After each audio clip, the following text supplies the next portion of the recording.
Welcome back, you guys, to another episode of The Path of Believer. Right now, we're in episode number 8. Yes. And today's episode, we have another interview coming up. I know last week we talked about the gift of prophecy and spiritual gifts that go alongside it. But this week, we brought somebody special for us, especially for our beachside worship group. And actually growing up, I've grown up with this person since probably elementary school. Because we've grown up together. We went through school. Whenever I was going through middle school, and we've just been growing up in faith like this. But guys, I want to introduce to you guys Masha Sacali. She is an amazing person of worship, has a heart of worship. And I mean, like, her whole entire life story, when you guys will be hearing it today, was all centered around worship and worshiping God. So Masha, tell us a little bit about yourself, how old you are, where were you born, raised? Yeah. My name is Masha. I am 24. I was born and raised in Moldova, which is a small country in Europe, for those of you that don't know. And let's see, I came to the States in 2007 when I was 11 years old. And just really started the journey of learning English, going deeper into God, and so on.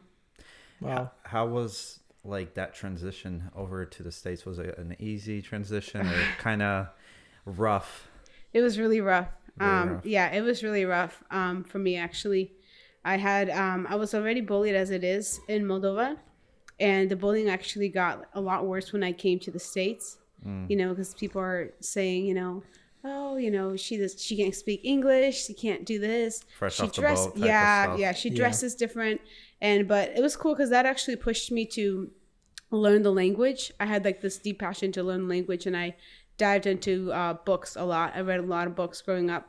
And I just practiced reading the books out loud. So I would speak in such a way that people can't hear my accent. Yeah. Well, that's not there right now, that's for sure. Definitely. I mean, when she sings too, like, I can testify. I think Vasily can testify. Yeah. This girl Sounds sings. perfect. Yeah. But going further, I know coming into the United States and everything else, it's a struggle, and getting acquainted to the culture as well. But going through school and going into church and everything else, how was your life before you came into the full knowledge of Christ? Yeah, that's an interesting question. So basically what you're asking is like my testimony, a short version of that. Yeah, before the encounter with God. Okay, well, that's kind of tough to say because I didn't really have that. My story is that I kind of like always knew God growing up. It's kind of funny when people ask me, like, when did you get saved? I honestly... When I was born. No, honestly, that's what it kind of feels like sometimes. And I'm not saying this because I'm super holy, but my very first, like, memory growing up is, like, it was raining outside, and I remember asking Mom if I could go dance in the rain, and finally she let me, and I was, like, 2 years old. And I just remember spinning in a circle and singing songs to God and thinking... Thank you, God, for creating the sun, the sky, the trees. Like, that was your normal. That was my norm. I didn't like, there was never a doubt in my heart, like, wow, God's not real. Like, who created these trees? Who created, like my blonde hair? I always knew that God was the center of my entire existence. Wow. It's like I was born with this deep knowledge. And so my life was really just, it was a matter of like going deeper as I got older. It was never of like, is he real? What's life like without him? I've never known what life is like without him in my life. That is amazing. What was the things that made Masha growing up? Oh, wow. I really love still nature a lot. That was like my kind of escape because I was bullied a lot as a kid. And so for me, I would always like find some sort of a meadow and like lay down and talk to God, or I'd climb a cherry tree and I'd be up on the tree eating cherries and just like talking to God. But that was kind of my thing. God was my best friend growing up. And I didn't really have a lot of people to turn to at the time. And I had a lot of siblings that, but they're siblings, especially when you're young, they're all trying to figure themselves out. I'm really close with all my siblings right now, but growing up, we were like all trying to figure ourselves out. Everybody has their little quirks. And so I spent majority of my childhood just being with the Lord, even though I deeply love people. I struggled a lot with like identity issues where I felt like I didn't belong. Yeah. And, that kind of thing, when kids tell you you're not good enough or you're ugly, you begin to believe those things. And so that really shut me shut me up as a kid, even though I've always been crazy and outgoing. I only started to get inner healing when I was about 15 and kind of coming out of my shell more and just becoming more of Masha, the one that was when I was a little girl. I mean, I remember in middle school, we were walking around and I was always carrying a Bible, and the 6th and 7th grade, my Bible years, and I was always carrying around. I remember one girl asked me, she was just like, I'm baptized by the Holy Spirit, but I don't pray in tongues. Right. And like I don't know if you remember that conversation, but I was just like, I'm not sure if that's baptism by the Holy Spirit. And I turned to Masha, I was just like, is that baptism by the Holy Spirit? And she's like, yeah, there's a lot of different gifts. But I said, hello. That's true. I remember that. I also remember one time me and you got in trouble from the principal because we'd carry our Bibles to school. Oh, yeah, because we were talking to somebody about Jesus, and then they're like, you cannot talk to people. But I remember that in 7th grade. Yeah. And we're like, well, that's persecution for us. We love it. Yeah, we were going crazy for it. And then we started passing notes, anonymous notes with like Bible verses and saying like, I feel like God's little prophecies, like I feel like God's saying that he is rejoicing over you. Yeah, I completely forgot about half these things, but yeah, that's crazy. Thank God now, like, you guys probably heard that Trump officially made it a thing where you can pray in schools and religious freedom and act that upon. That's just a side note thing. Going back to your testimony, so you basically grew up in a Christian family from what I'm hearing. You just transferred from Moldova into the States, going through the motion. What was like that transitioning period where you're like, or was it always like that, where you basically said like, God, I'm following you no matter what is going to happen in the future. Like, I'm just like making this stand and just like this proclamation in a sense of, Lord, you're my everything. You're the one and only, my beloved, Yeah, for sure. Well, growing up, I've always wanted God and I've always been my friend, but I always felt like I had to keep it a secret, which is interesting because, especially in Moldova, you go to like this religious church and, like if you do something wrong, God's going to punish you kind of thing. But I never saw God that way. And could you expand upon like that setting of like what you meant by like religious? Like... Yeah. I mean, it was... just the regular Russian church. And so like, you can't wear this, and I'm not going to go into the details, but you can't wear this or do that. Like even the church, like all the guys sat on one side and all the ladies sat on the other. And we weren't allowed to speak up for anything. And I remember being only 10 years old around that time and being like, Mom, I don't really want to go to this church anymore because I feel like God's so much more. But thankfully, and I didn't plan to talk about this, but thankfully at the age of like 7, my parents went through a crazy revival in their lives. People from the Brownsville revival actually came to Moldova and did a tent revival there. And my parents left us with a babysitter one night, and they actually went there, got completely rocked by the Lord. Come on, Jesus. And they were like, we're leaving this religious church and we're actually opening up our own church. And so they did. They went to my mom's hometown who didn't have a church, and they started like, they got a house, they remodeled it, and like in a matter of like a year or two, the church had blown up so much, like the town that literally has never heard about Jesus. It was like every night we had revivals and prayers. And I remember thinking, I never want to go back to the other church because it was just like so much religion, and we'd go there sometimes for holidays to say hi to our friends. But I couldn't stand going there because I just knew that there was something more. That's something that's always been in my heart. There's got to be more. There's got to be something deeper. Yeah, a town that's never heard about Jesus was filled. Yeah. Through your parents. That's awesome. Yeah, and exactly. That just speaks of itself, that the power that God has for this genuine expression of him. Like when we present him, people just want to come. Yeah. Oh yeah. They were doing this whole statistics thing and the Catholic Church, right? And if anybody watched the news, how the transition happened with the popes that we have right now. Right. This is the first time, I think, or second time in history this ever happened. And the reason it all happened was because the Catholic Church was getting a decline in members. The reason was because they became so religious that nobody wanted to come. And that's the thing with religion. Comes this deadness and nobody wants to go to a dead carcass area, Yeah. And that's what religion is. Like if we were to say it in this context of right now, Going on though, Yeah. so you transitioned from this religious setting to what I'm hearing is like this personal encounter with the Lord. How was that? Like, if you can be descriptive about it, like. Yeah, I mean, it was kind of like a culture shock, if I can say that, because I had known that, in church you dress up and you sit quietly, and it was still like that, but it was like we were allowed to like clap and we were allowed to be free, and I would see people like crying and getting healed and delivered, and even falling out in the spirit, and I was just like, I wanted that. Every part of me, like I felt alive. I was like excited to go to church. Me and my, 8 siblings, we were like, oh, I can't wait to go to church tomorrow.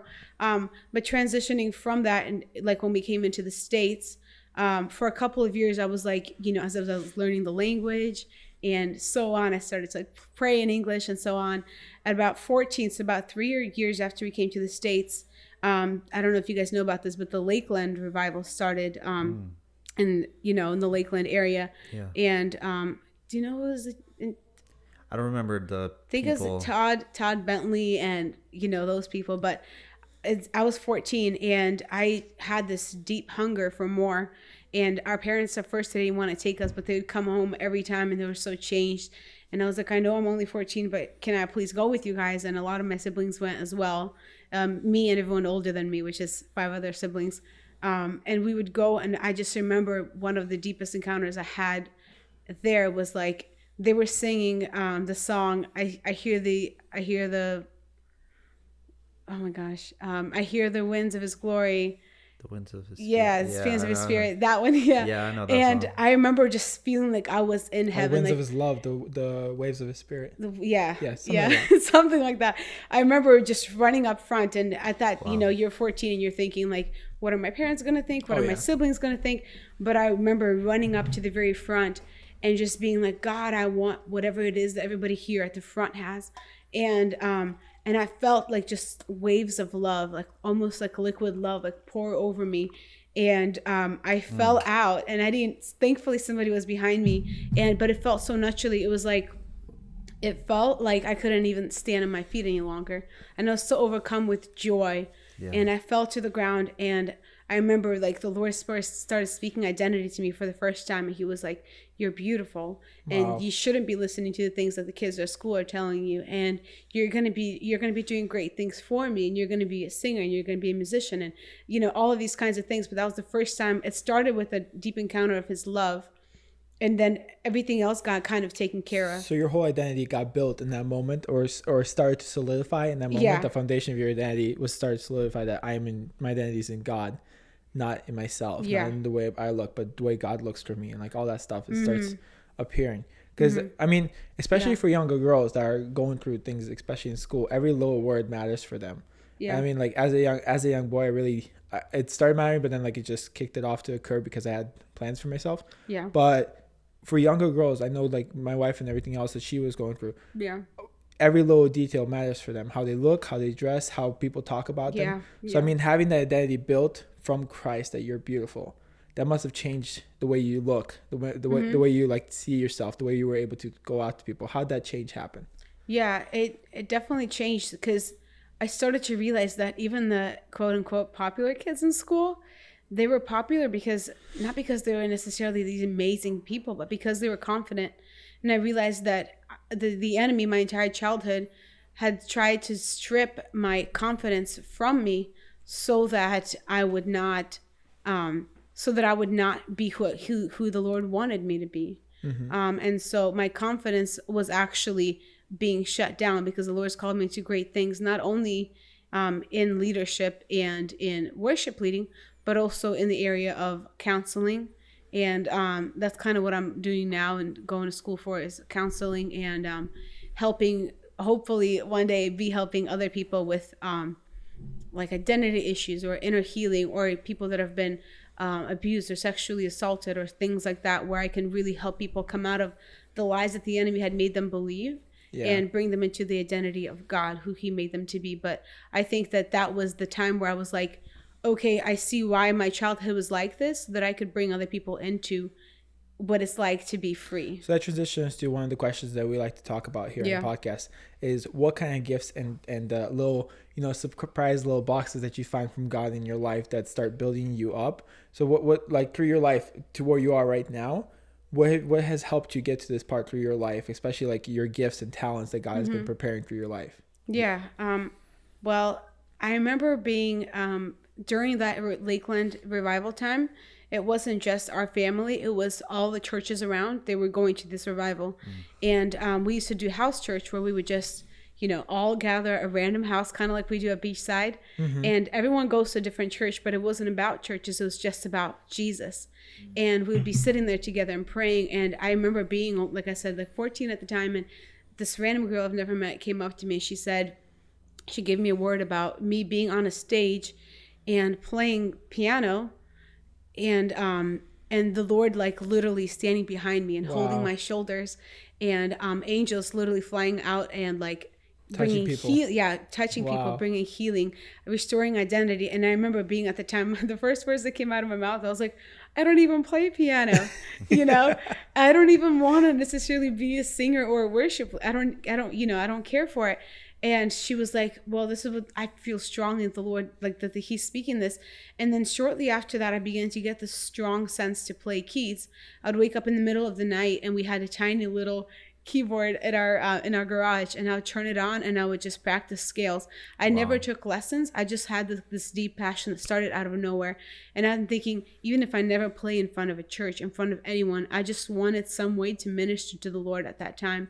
And that kind of where it started. And then I remember I would take my speaker. We had like this huge boombox speaker. I'd take that into our garage and I would turn on a Misty Edwards track. Ooh, and the old ones. And I remember just bawling my eyes out, and really my heart began to go deep into worship. And I began to be like, Lord, I want to lead like that one day. I want to be able to because it was so deep and it was so personal. It was not a performance like many of the other artists in that day. So you cannot listen to a Mr. Edwards song without shedding a few tears. For sure. I mean, even the first time I heard Mr. Edwards, it was from IHOP back in the day, from when Greg Kifuka was showing me IHOP, and he introduced me to the whole worship sense of IHOP and how to actually just like, we were talking about this yesterday. We went to Sarasota House of Prayer, and like I was so used to that kind of environment because that's what IHOP is, and I used to listen to IHOP on the way to the work and on the way to school in the morning and high school. And so I mean, that kind of style of worship. And like now that you're doing worship, are you starting to see this stuff coming alive? Yeah, for sure. Well, one of the stepping stones, I guess, I didn't realize at 14 years old when I listened to Misty is not only would it prepare me for worship and stir up this heart in me to play keys, to sing prophetically, but also it gave me a heart to go to IHOP and to actually be hands-on with it. And so right after I graduated high school, I actually took a year and I went to International House of Prayer in Kansas City, and I did the One Thing internship for a semester, and then I actually did the IHOP, the university, for 6 months. Wow. Yeah, because my heart burned, and I actually ended up talking to Corey Asbury about it at one of the conferences, and me and him are like kind of friends, not really. I know but him. Like he recognizes me in the crowd. He's like, "Hi, Masha," and I'm like, he knows me. Wow. But awesome. You know, my name is probably just easy to say or whatever. And in case you guys don't know who Corey Asbury is, he's the guy who wrote Reckless Love. Yeah, he did. Anyways, because he did the One Thing internship, and he spent like 10 years at IHOP. And I came up to him and I was like, "Listen, Corey, like, what do you think? Should I invest my time in this?" And he at that time had already left IHOP, and he was transitioning to like Bethel and different things. And he's like, "I think that this is the best thing you could do with your life at 18 years old." And so I actually just like packed my bags in faith, and I flew to KC. And eventually the Lord called me back and gave me a lot of ministry opportunities back here in Florida. But that was like one of the best times when I went to IHOP, and like even seeing Misty Edwards like live singing there, it ministered to my heart so much, because being 14, I never thought that I would be in the same room as her, much less be worshiping, you know, in the same, you know, capacity that she is. So it was just really deep and personal for me. And the Lord did the most work when I was at IHOP, a lot of inner healing and stuff like that. Especially at IHOP, International House of Prayer. what's the foundation? How do they look like? Like, how does stuff work there? Because How's it flow? I feel like yeah, how does it flow there? Because like, I mean, it's a university, it's a classroom, but like, how does, because like all I ever saw was the actual prayer room. Yeah. 24 hours. Yeah, well, the 7 prayer days a room week. is 3 o'clock definitely in the morning, just like falling asleep to prayer. Yeah, well, the prayer room is definitely the biggest thing that they're known for. The one thing internship is kind of like, they describe it as taking 3 years of IHOPU and shoving it into 6 months. Wow. And so it was really intense. It was 6 hours a day, 6 to 8 hours a day in the prayer room, sometimes 10 or 12. And so when you're in the prayer room for that long, you can't help but face, in a sense, your dark, like the things in your life that you were battling. And so a lot of it was like, I'd be sitting there and like, just kind of soaking, doing my thing. And the Lord's like, you need to restore your relationship with your mom. And I'm like, oh, okay. Or so on. Or like, Okay, that person back home. Yeah. The person back home that you didn't like leave things off well, you need to call her up and you need to, Wow. ask for forgiveness. And so it was a lot of that kind of thing. I moved away from Florida to kind of restore everything in Florida that I had left at that time. And then the Lord brought me back. But it was a lot of prayer room and then classes, a lot of evangelism. But really the major thing that was the prayer room. Wow. Mm-hmm. I wanted to ask you, so you're going with the Lord and you've developed this relationship with him, but like any relationship, it's not always just going smooth. Like, meaning when you're going through this journey with the Lord, there's always those hills, those up and down moments. If you can, what you can, share some of those. Yeah. It's one of those things like, where do I start? And I don't mean it in like I have a lot of problems, but just to think, I've had a lot of health problems growing up. And so for me, and I don't want to go into details of it. Whatever for you're sure. comfortable with. But it was a lot of health problems going up. And so for me, one of the major things I had to kind of battle, or I guess like my faith was tested, was a lot of times I would be in so much pain that I would be literally rolling around the floor and screaming. Wow. And it got to the point where I told my parents, I don't want you guys in the room when I'm screaming, when I'm in pain, because you guys can't do anything. And it was one of those things, like they took me to all these doctors and all of these places, and nobody could, like no doctor knew what was wrong with me. And so for me, that was one of those things where I was strong in my faith, but as soon as like one of these battles would come, one of these like pain moments would come, I was like, God, where are you? And and that kind of thing. My parents would even take me to like Benny Hinn conferences and things like that to see if like somebody could pray for me so I'd get healed, because they just didn't know what to do. But I realized over time that, and I'm still suffering from a lot of those things to this day, and I 100% believe that I'm going to get healed. But my heart has changed about it a ton, because now I have not only complete faith that he's going to heal me, but I do believe that through allowing all this pain in my life, that it actually allows me to know the Lord in a completely different way that a regular person that's completely healthy cannot know him in. And I've been on a lot of journeys with the Lord through the pain and the suffering too, where now when my stomach hurts, or any part of my body is like in pain, where I'm like screaming on the floor and crying, I can just sit there and close my eyes, and even through the pain be like, Jesus, I love you. I love you so much. And the enemy hates that. And so a lot of times the pain will get worse. And I'm like, this is me dancing through the storm. And so I use that as an opportunity. Like, it's time for me to lift up the Lord. And the pain always alleviates through a short time whenever I do that, whenever I choose to lift up his name and bless him instead of questioning and that kind of thing. That's good. You talking about the whole screaming and closing yourself up in the room, that kind of reminds me of the situations when my dad was going through cancer. He would be the same. He would just have like endless at moments pains that even like the meds that were prescribed to him wouldn't help, and he would just close himself up and just, but he's in a better place right now. And but the thing is, like, despite going through all that stuff, he also had that mentality of like, he didn't like, you know how in Job, his friends are like, just, or his wife said, you know, rebuke the Lord in a sense, like just say he's bad or whatever. But he didn't. He just, you know, stayed with the Lord and kept on going. And same with you. So like, just huge respect in that aspect of it. So you are a worshiper. Yeah. And you developed this worship, it sounds like, aspect of just wanting to do that from this whole IHOP experience of going out to school. To you, what would you define as worship? Yeah. Well, That's good. yeah. For me, worship, and funny enough, I get this question a lot because from a worship leader, they expect this huge, profound answer on, you know, bulletin points and what worship is and what worship isn't. But truthfully, I think people know what worship isn't and what worship is, like true worship, because the verse comes to mind, true worshipers will worship in the spirit and truth. Amen. You know, in John. And so what does that look like? So to me, worship is not being up on a stage and having all these lights on you and people lifting their hands when you sing something pretty. It's what you do on the outside of the stage and how that kind of leaks out onto the things that you do on the stage. And that's why you see worship leaders that are so powerful and they're barely even trying when they sing.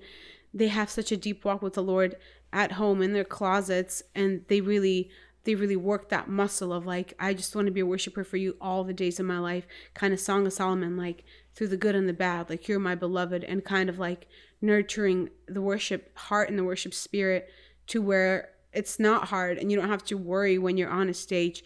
You just get up there and you can instantly connect with the one you love, and then he through you flows out the things that he wants to into the crowd, and it's different every time because he's the one doing all the work. You're just a vessel. Now you just remind me of what Stephanie Gretzel was saying in that video I sent to you guys. But like, you can't really worship God if you don't know God on the inside in your room, and like the way you can't be comfortable on stage if you're not comfortable in your own house. Yeah, you know, God's not going to start revealing himself to you on the stage. He's not going to be like, "This is me, look at me," like on top of a stage while you're singing to him. Like, no, he's going to start revealing to you himself to you when you're sitting at home, just playing the piano and just like in your own time. And yet you can be at home, bawling your eyes out, and on stage you just touch a key and God will flow because he has the relationship with you. Yeah, you know, it translates. You have to have that relationship with him, especially for worship leaders nowadays. You see, like the best one I can say is like you, for instance, like you as a worship leader.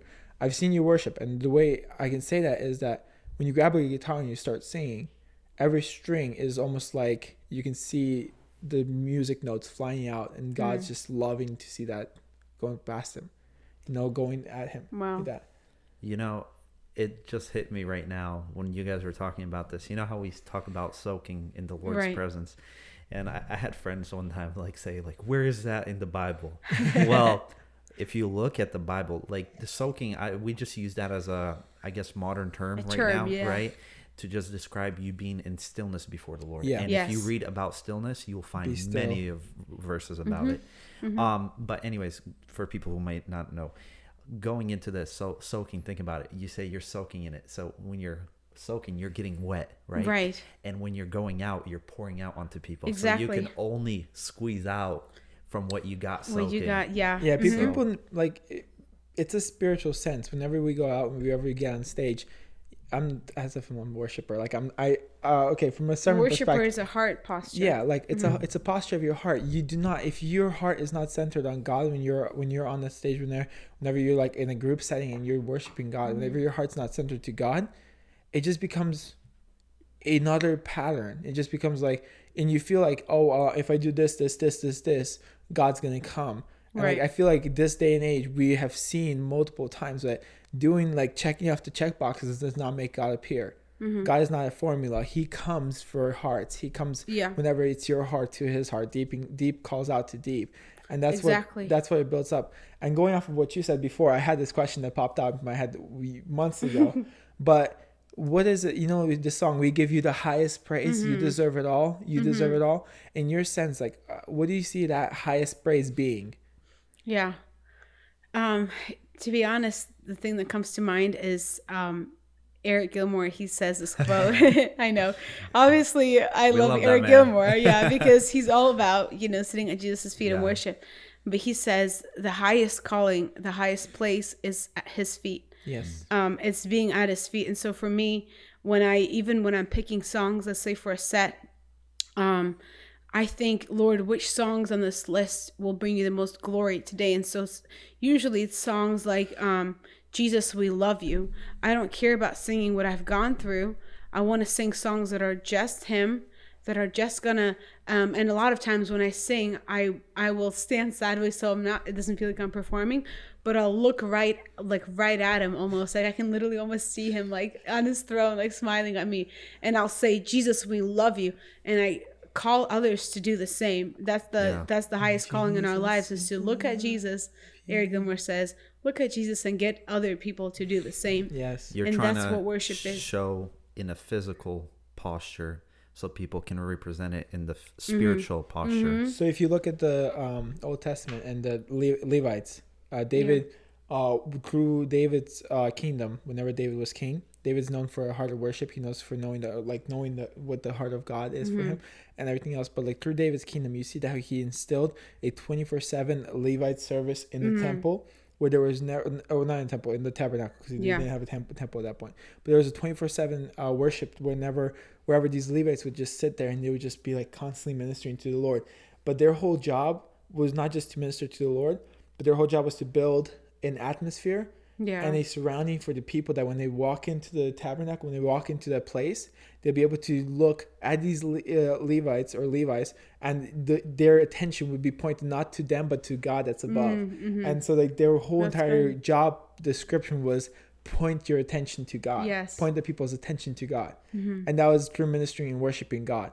And I feel like that's just so amazing. And like the highest praise, ministering at his feet, is just I mean, ever since I heard that sermon from Eric Gilmore of ministering at his feet, where we should all be running to the feet of Jesus and just to give him that ministry time, he's like, I don't care about all the stage and everything else. I just want to be at his feet. I'll give this all away if I could just be at his feet. I mean, like that's just so perfect, because then you sit by yourself whenever you don't have a stage, whenever you don't have people, and you're ministering at the feet of Jesus, and the feet of Jesus, like you are able to minister to your Savior.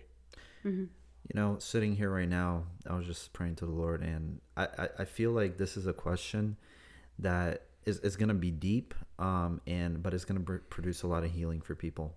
Deep talk session. Yeah, a little bit. But it's more testimonial, you know. So, Masha, you're a worship leader, but I'm sure like there's, you know, those down moments and like, you know, people, you know, you're in a group of people and you got to like work around them, or just, you know, you yourself don't feel that connection for whatever reason to the Lord, of just like that nearness for whatever reason, or, you know, kind of like in Job's situation, he just kind of felt like the Lord wasn't there, even though he was going through all this stuff. How'd you maneuver around that? Yeah. A lot of times it's a response in your heart of like, the thing about worship is you don't have to feel it to do it. Yeah. You know, and so what I mean by that is I'll say, even though I've been going through, let's say I have a really hard day and then I have to jump right on stage. A lot of times I'll literally get off work, go straight to a church and jump on stage right there, and then still in my work clothes. And so, you know, I'll try to have those stillness moments at work, but it won't necessarily be enough or something. And then I get up there and I'm like, Lord, you know, I close my eyes and I'm thinking, Lord, I love you with every fiber of my being. And I want to give you everything right here, right now.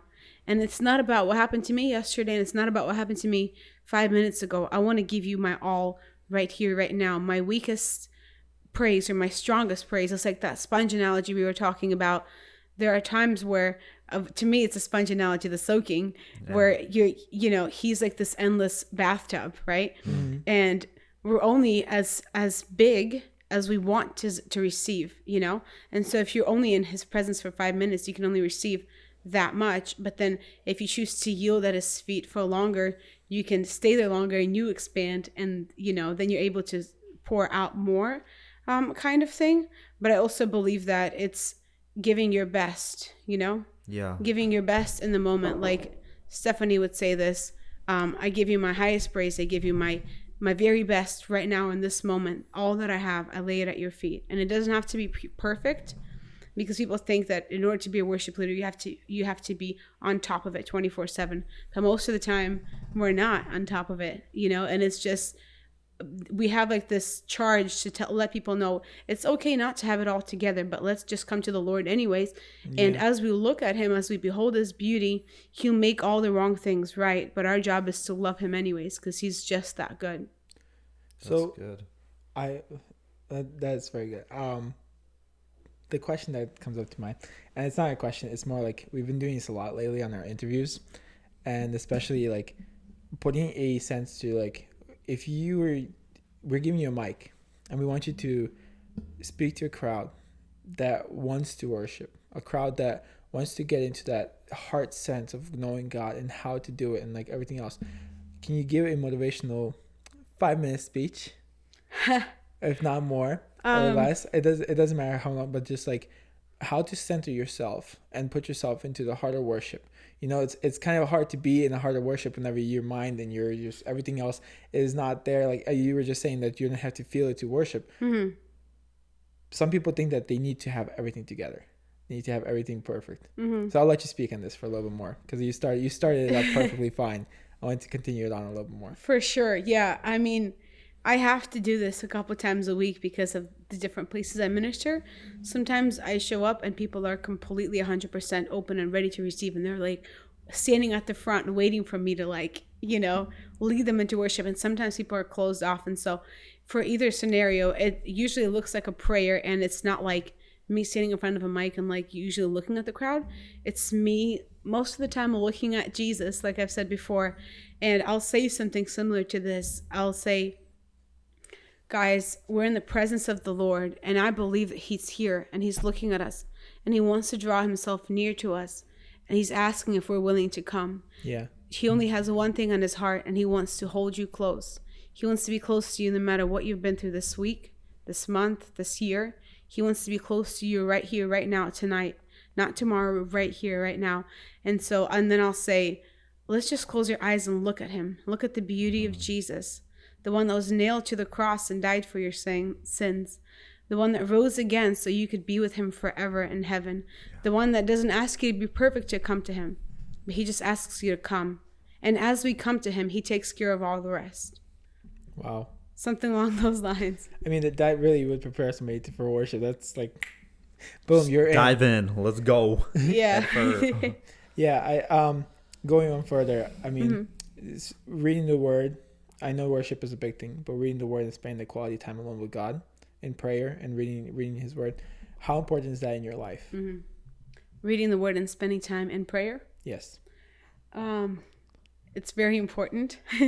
The reason why I say it is because Bill Johnson once said to me this one life-changing thing: for every 5 minutes of prayer, there has to be 45 minutes of worship. Yes, and it's very true, especially if you're a worshiper. And that's what I mean. Like, even looking back at, like, let's say the last week of devotional, like my devotional times with the Lord, it starts out with, like, I'll start reading, let's say, John or something, and then I'll read it, and reading about Jesus and John draws me to long to worship to him. And so then I'll quickly flip to Psalms, and my heart will instantly begin to burst with song. Or just reading, like, let's say about like the woman at the well and the love of Jesus. Even through that, I'll quickly jump either on guitar or on keys or turn on an instrumental, and instantly a song will begin to rise up, and I'm usually stuck in that place. So the word for me is very important. And I sometimes, beat myself up for it, because I'm like, I wish I had more time for it, in a sense, because my heart is only focused on the word until it makes me meet face to face with Jesus. And as often as I open the word, I connect with him. Even at IHOP, I had this problem. They had us reading the Bible in 6 months, the entire Bible. And I had such a hard time doing that, because every time I'd open it, I would get so rocked by the things I was reading. It would just, my heart would burst in worship, and I'd put the Bible down and I'd just be like lifting up the name of Jesus, because it's like this balance that you have to kind of find, and it's different for every person. But for me, it's everything the more I find out about him, the more it makes me want to love him deeper.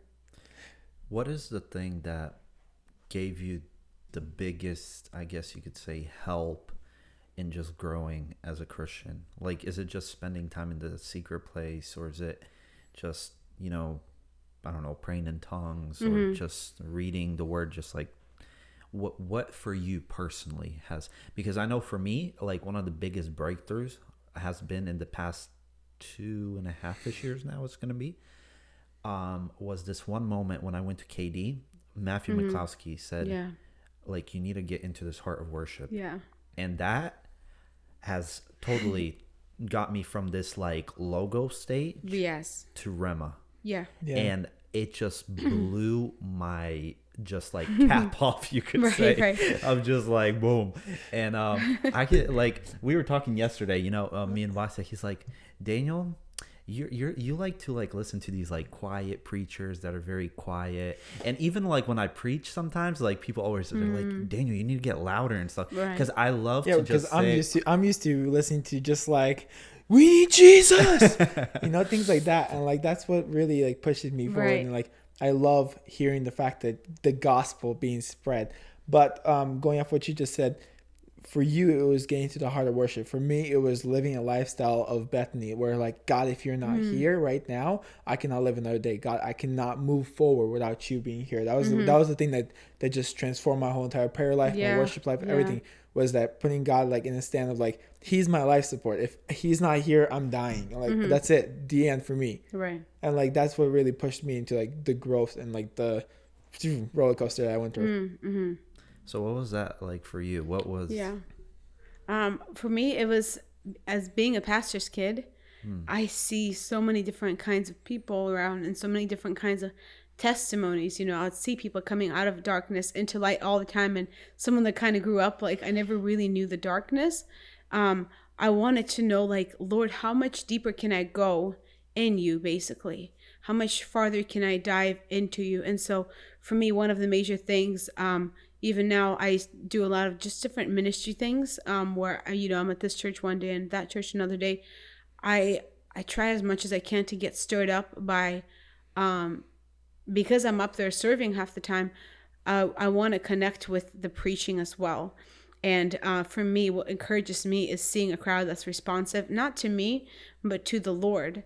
And so I would see people worshiping, and I'm like, Lord, I want to worship you that hard. And so for me, I would get stirred up during the service, and I'd go home and I'd get on my knees and I'd say, God, I need you more. God, I need you more. I saw that lady, how she was bawling her eyes out. I want to cry like that. And I saw how the preacher talked about you. I want to talk about you like that.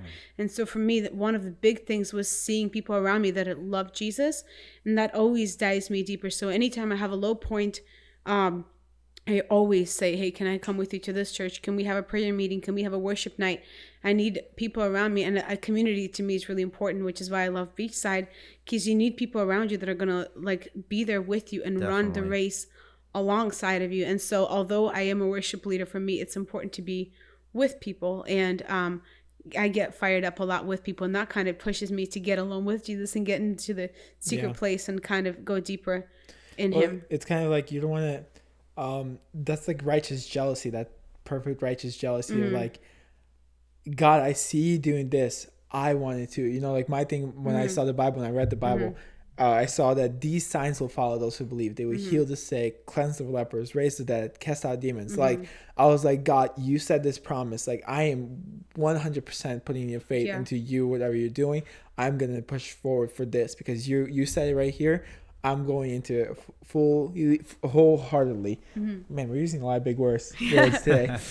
It's all good, man. You know, it might be an intellectual person listening, and they just need the Lord through this. So we pray that happens. But Masha, you were talking about Beachside, and I might ask this, and I don't know if you'll be able to respond. Just, this is up to you. Sure. I remember you told me that Beachside produced a lot of healing in some areas for you. Yeah. Do you mind sharing that? If not, I can transition to something else. You know? For sure. Think, like, going back to community, one of the major things that it brought healing to was regarding a healthy family and healthy body of Christ.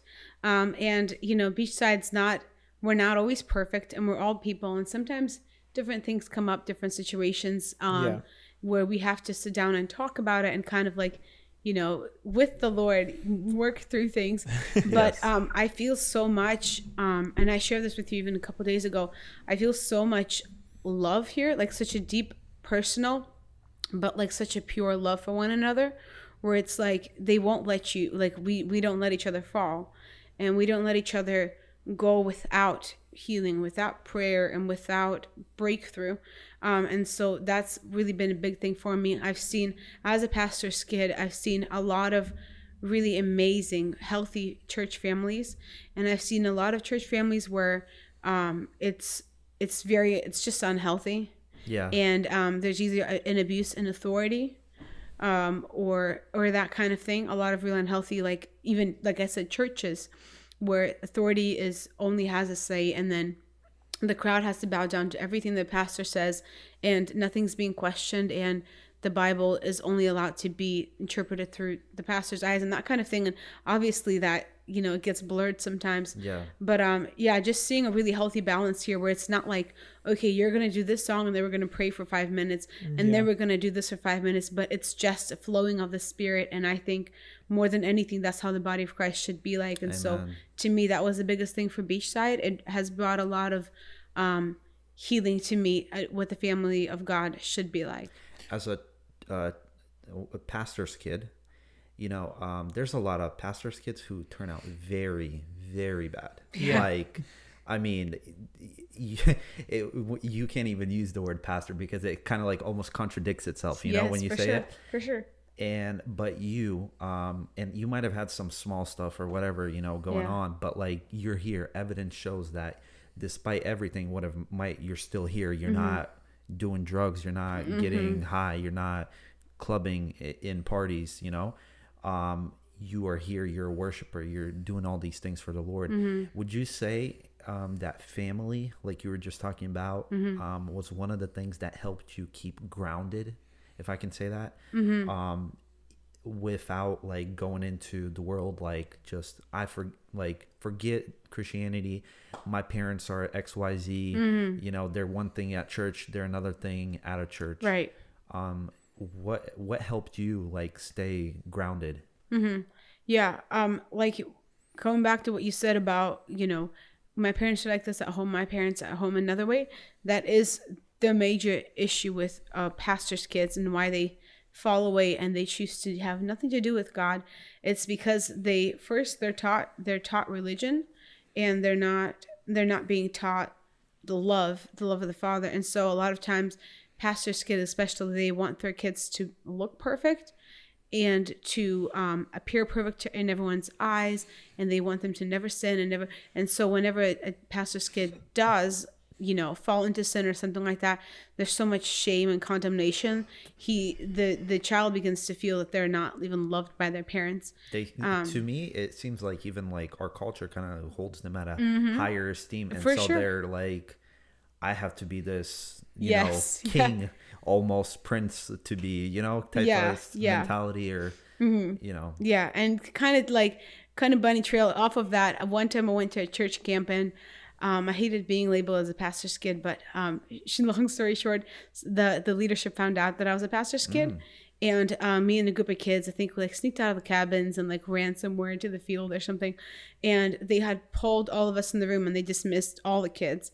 And they pulled me aside and they said, I expect this. Yeah, I expect this from the rest of the kids, but you're a pastor's kid. Wow. And and they really drilled me for a good like 30 minutes. That must have hurt. It hurt so bad. I ran out of the room bawling my eyes out, because I'm like, I am a pastor's kid, but I am just a kid. Yeah, you're human. And my dad is amazing. My mom is amazing. They've always loved me through any trial. And they've done that with all the kids. But we do have free will and free choices. Yeah. And so, but that was definitely scarring as a kid, to think that you have to be perfect all the time. And you feel like if you are going through something, you can't share it because you have to appear happy and perfect all the time, I want to share something, just from psychology. You take a dog on a short leash and you put a dog on a longer leash, Right. the dog who was on a shorter leash will be more aggressive, more mean, more crazy, and psychologically messed up than a dog who has more space to run around and all that stuff.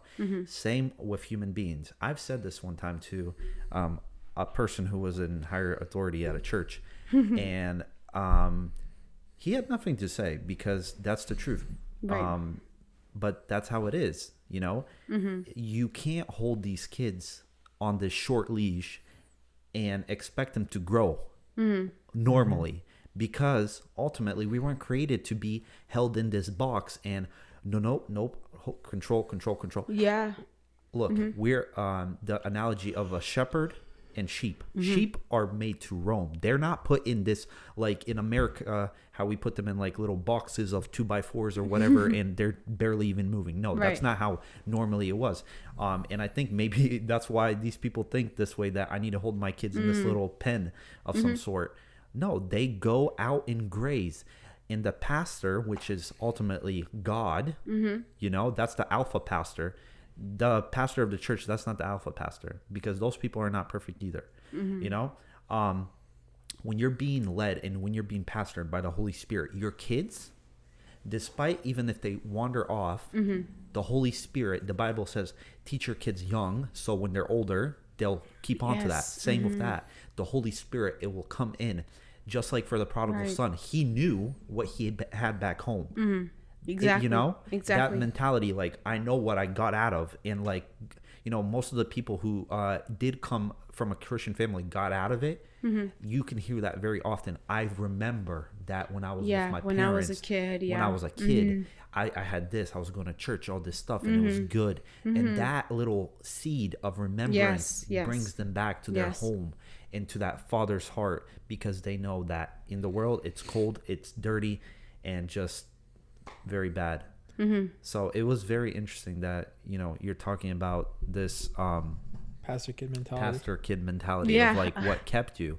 Yeah, and if definitely you have something else to add to it, like yeah, I mean, definitely, I think, like, to answer your question that you asked earlier, definitely community, family. My family, we love each other really well. I believe that is such a gift from God. My family is such a gift from God.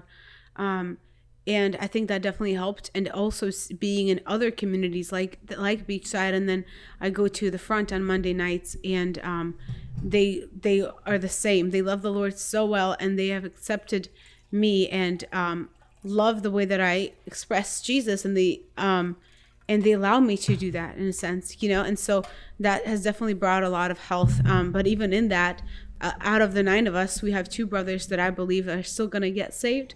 But they have walked with the Lord previously in childhood, and most of us have chosen him. But, you know, and this is a long subject, but even like having the will and the freedom to, the Lord doesn't make us love him. He gives us a choice. Yeah. And I believe that, in a sense, that seed that you're talking about, they're going to remember, yes, I remember being a teenager and going to the revival in Lakeland and getting rocked by the Lord. I want to go back to those times, because nothing that I've done in the last 10 years have brought me satisfaction. I want to go back to the childlike faith that I used to have when everything was good. Yeah. And, you know, this is the thing. I've learned recently that you can force something on somebody, but doesn't mean they'll accept it true-heartedly. You know, kids, you can try to force feed them like broccoli, whatever. you sometimes it might work to put some like cheese on it, sugarcoat it, you know. But that sugar coat will only last for so long until they get to the true flavor of it. Well, nobody likes the superficial gospel. Nobody likes a superficial, fake sense kind of gospel. And I feel like growing up in church and everything else, that like I've never been into the world. I've never done drugs. I've never become an alcoholic. I've never done any of that stuff.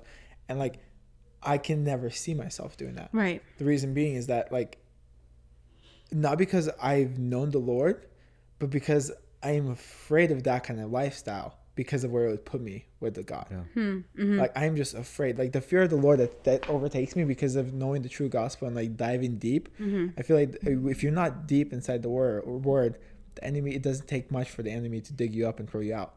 You know? if you're not dug deep and your roots are not, think about the tree that's settled next to water, you know, like it's deeply rooted where the winds and everything else that hits it from the water, like when you're standing by the beach hits it pretty hard.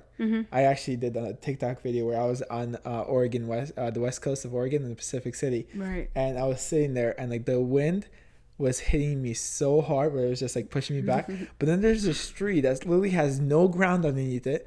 It's being held up by its roots, and the roots, it's like 5 feet of just nothing where you could like crawl underneath the tree.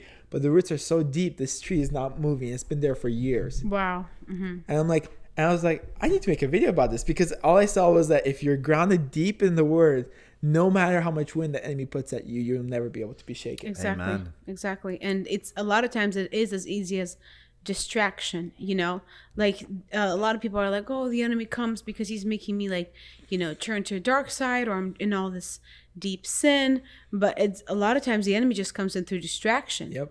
Instead of spending time with the Lord, you're stuck on a TV show, or, you know, I mean, anything else that's less than him is not satisfying. Even like, you know, even thinking about your career, like I understand the career is important, and providing for your family is important, and you know, all those things are important, but at the end of the day, at the end of your life, it's not going to matter what you did as a career. It's going to matter how deeply did you love Jesus. And people can put him on a shelf and focus on lesser things, and then realize years down the line, that was completely useless. I wasted my time doing these things, and I have strayed away from Jesus, and he's the only thing that satisfies. Yep. I can relate to that revelation, which I got, I think, really recently. It's like maybe a year and a half ago. I was just sitting down and thinking, I'm like, you know, I'm going for a dentist and all this stuff, and devoting 8 years of my life plus, you know, with everything else that I did before that, to getting an education. And to me, for a long time, it was kind of like in my mindset, to a degree, a pinnacle, right? But then as I grew and started understanding, I think it was Eric who said it. If something is something, then God isn't everything, you know? Yeah. So, and that just like blew my mind. And so I transitioned to this mentality of just, that is technically nothing, and God is everything. And this thing that I'm going through is just a tool belt that I will use for God, for building his kingdom, for expanding it. I mean, to the God-given ability, you know. That's the same thing with nursing for me. I'm not even close to being done with my full career goal, and like I have a standing there. But in last year, God opened this up to me. It was like, I don't care if you're a nurse, I don't care if you're a doctor, I don't care if you have a PhD or a master's. Like, I didn't care about that stuff. The only thing I care about is if you're my son. Yeah. And like when that hit me, it shook me, because like I did not, like, my whole entire focus was in school, but now like my whole entire focus was like, God, how are you going to use this for your glory? And like now it's just like more and more evident over the past year since that has struck me through my workplace, through my patients and everything else, how I talk to them, how I work with them. I'm not ashamed to tell them I'm going to church. Like I've actually like for one of the meetings I was going to last week, I was like, yeah, we have a little church meeting, and I have to be at 8:00, so that's why I'm trying to finish up quickly. And they're like, oh, you go to church? Which church are you going to? And I'm like, this church in Northport, or this church in Venice. And I'm like, and this is what the meeting is going to be about. And we're so excited because like God's making this, going us through this step. And they're like, wow, tell me more about like what's your church about? And like literally, through being nursing and like I have to heal people not only physically but spiritually. Like there's a reason why God put me there. People are so in need of spiritual healing when they're just sitting there, and your 12 hours that you have with them can change someone's life for the rest of their life. And going we only have a few minutes left and everything, but I wanted to really dive deep into one subject, was about testimonies, because you've had a lifestyle of testimonies, and I mean, like you have endless testimonies. But I want you to just, if you're able to share a few testimonies that have happened in the past couple of years that have really shaped, because you know, from your life affecting someone else's life, that testimony shapes your path forward. So I wanted to, like, if you could like share some of those kind of testimonies that have really edged your way in the walk with God. Yeah, for sure. It's interesting that you started talking about inner healing, because I think I said this, but I am going to I'm working on my bachelor's degree in counseling. Yeah. Because I believe the Lord has called me to help others, bring them into healing. And so this journey for me started when I was actually in California for a summer, working at a kids camp, and I was a counselor. And I remember the interesting thing about counseling is that what you're saying about Eric Gilmore, like he said this, everything can only marry nothing. Yeah. And so even in regards to your calling, your ministry, but also in regards to your career, like I realized that if I want to be a counselor, I have to literally become nothing, because the Lord you have to be so yielded. The Lord literally overtakes you and begins to bring healing through you unto others. And I had a moment like that in California. I was sitting with a group of 20 girls. And, we had one night where we were just praying, and I just felt like the Lord really wanted to bring a lot of healing. And I asked them to close their eyes, kind of like Matt McCluskey does. And this is actually way before I met him, so it's kind of cool. Yeah, but we had about like a time where I asked them all to close their eyes, and I felt the Lord saying, tell them to think about the hardest moment in their entire lives, the one where they weren't sure anyone was there, where it's like the most pain, the most tears. And I asked them to think about it, and a lot of them began to cry. And then I asked them, now ask Jesus, where were you in the room when this was happening? Where were you in the house when this was happening? Where were you in my life, in my heart when this was happening? And then all of them began to cry. And it was about 2 minutes of that, just tears. And then Healing tears. Yeah, and actually no, not 2. It's probably about 10 minutes where I was like, Lord, I don't know what to do. What's They're all happening? crying. They're all crying. What'd you do? Yeah, and then like this was totally not like scripted. And then like one of the camp leaders ended up coming in, because they have like really like they had the kind of shallow teachings, like, do you have any giants in your life? Let's pull those giants out like David did, and that kind of thing. And that was so not what the camp was like trying to do, but I felt the Lord saying, take them deeper. And then Perfect. after that we began to go into like, okay, does anybody want to share where you saw the Lord in that hard time? And girls, just popcorn time. They began sharing testimonies. And one girl in particular, which I'm going to share, she was severely bullied. She grew up in a really interesting lifestyle. She was burned. She was in a fire at the age of 2. Wow. Yeah. And so, and her parents, she was 2 years old. Her parents saw that she looked deformed. Her face, half of it was missing. And I think she didn't have an ear, no nose. And she came like this to camp at age 12. And at 2 years old, her parents were like, we don't want you. So they gave her up for adoption in China, because they saw that she was deformed. And then someone, thankfully, a God-fearing family adopted her in America and brought her here and kind of helped her get established. And now she's going to school and really well off. But obviously there's a lot of emotional pain there, And so I was really like even scared to do this exercise because of her. I'm like, what in the world is going to be her scary memory, That's insane. Yeah, it was crazy. And I saw that she was sitting quiet as a mouse when everybody was sharing testimonies, and she sat curled up. She was a tiny little thing, and she just sat curled up. She was crying like really, really quietly. And then later on, I pulled her aside and I was like, "Hey, I really want to, as your friend, as your counselor, I want to be able to work through the memory that you saw. Let's talk about it." And she began to share with me that the hardest time for her was when she had came to the States and she went to school. I think she went to middle school or maybe 5th grade.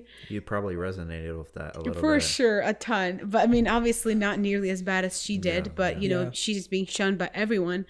And she sat there in the room alone with the Lord. And you know, her parents are God-fearing, so they taught her about Jesus, that she can talk to him anytime, anywhere. And so she was like, okay, yeah, I'm gonna do this. And so she went to school, and day one got completely she came home and she was like, I never want to go back to school. That was horrible. Everyone there hates me. And she sat there and she asked the Lord, like, Lord, I just want one friend. Can you just give me one friend in this school? And then she literally heard the audible voice of God, and he said, I want to be your friend. Wow. And she describes literally sitting there at how old are you in middle school? Like 10, 9, I don't know. Yeah. But she sat there at this age, and she began to feel like he was hugging her close. And she sat there on her bed for a long time. She just felt like he was hugging her, but also like releasing joy on her. And her tears stopped, and she began to get filled with hope. And so the next day she went to school with complete hope renewed. I don't know how, I don't know when, but I know Jesus is my friend. And then literally people started coming up to her, and they were like, I want to be your friend. And now she has a best friend that she's had, since that time, because the Lord was like, first, I want to teach you how to be your friend. I want to be your friend. And I'm going to send you people around you so that you're not alone. Yeah. And so that was her biggest journey, is finding out that Jesus is her friend and that he's not ashamed of her and afraid of her. Good. And it was so beautiful hearing that testimony. Wow, it's so good. Yeah. I am just glad that you're going to be a counselor, because it's showing. Yep. It is showing. But guys, we are coming to a close. We should give her something to say. That was what I was pointing at. Yeah, come on, let's go. Sinking spirit. Yeah, bro, come on. What do you want me to do? I want you to release a prayer over people that are listening that have any emotional troubles or anything else. Okay, yeah. Just anything the Lord just tells you to say, just go for it. For sure. Yeah. So, Lord, we just come before you as lovers of your presence, as lovers of your word, as lovers of healing that comes through your voice and through your presence, God. And I want to release a blessing on everyone watching, that all distractions would go away, even right now, in Jesus' name. Yes, Lord. Anything that has distracted you in this season of turning your attention away from him, I just ask that would be broken right now in Jesus' name. And I begin that gazes would begin to get fixed on Jesus. I pray that they would begin to get fixed on Jesus once again. I pray for first love to resurrect in people's hearts. Yes, and in areas where they felt like they could not talk. I feel this really strongly, like areas in your life where there's like really dark past or really dark memories where you felt like you couldn't talk about it with the Lord. I feel like the Lord wants you to address those things with him. He wants to work those things out with you and bring healing into your present and to your future, but also your past. He wants to restore the things that you thought you could never talk about, things that you thought you could never get past. The Lord wants to bring healing into that. And so, Lord, I ask that you would be right now with the listeners and the viewers, and that you would draw yourself close to them, that they would begin to feel your arms of love and affection right now, in Jesus' name. Yes, and help us to love you all the days of our lives. Yes, God. Amen. Amen. Thank you guys so much for watching. Masha, see you next time. Thank you so much for coming along this journey with us, and for this hour-long journey. We honor you. You made it. You did it. Thank you so guys much for sharing your testimony. We really honor you for that. See you next time. See you next time, guys. Peace out.